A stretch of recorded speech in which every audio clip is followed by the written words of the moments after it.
en tout cas, très renommé serviteur de Dieu qui donnait ce témoignage. Il prêchait à une multitude de foules. Et au milieu de la foule, il y avait un jeune homme qui était au milieu de la foule. Et ça n'allait pas dans sa vie. Tu parles de la pauvreté, ce jeune homme est à un niveau extrême de pauvreté.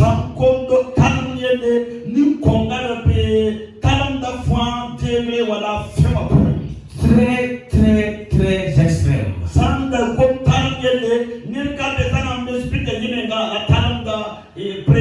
À tel point qu'il se demandait, Seigneur, pourquoi cela? Il posait beaucoup de questions à Dieu. Alors ce jour, l'homme de Dieu prêchait la parole et ce jeune homme était au milieu de la foule. Et pendant que l'homme de Dieu prêchait, il a commencé à parler aux gens de l'entrepreneuriat. Et il disait aux gens, vous savez pourquoi les chrétiens sont pauvres? Et il disait à la foule, pourquoi? Vous savez pourquoi les chrétiens sont pauvres? Est-ce que vous savez?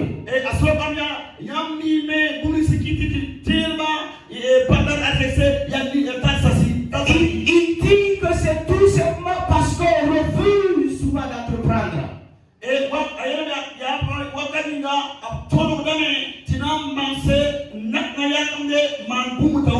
Et il a ajouté une phrase, il dit ceci. Il dit même si c'est pour cirer des souliers, va et commence quelque chose.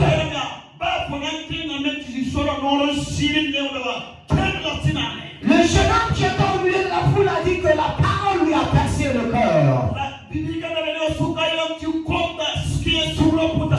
c'était un dimanche comme ce dimanche-là. Le lundi, quand le jeune homme s'est levé, son corps bouillonnait. Il allait à la boutique avec ses derniers sous qu'il avait. Il avait payé les cirages et les petites choses qu'il pour cirer dessus. Et il a commencé au bord de la voie à cirer les souliers des gens. Je te raconte ce témoignage parce que cette parole qui est le réma est venue en ce temps.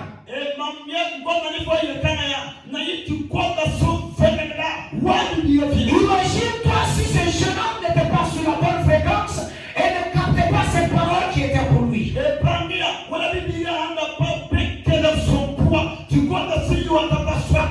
Et au jour où il donnait le témoignage, où le pasteur donnait le témoignage,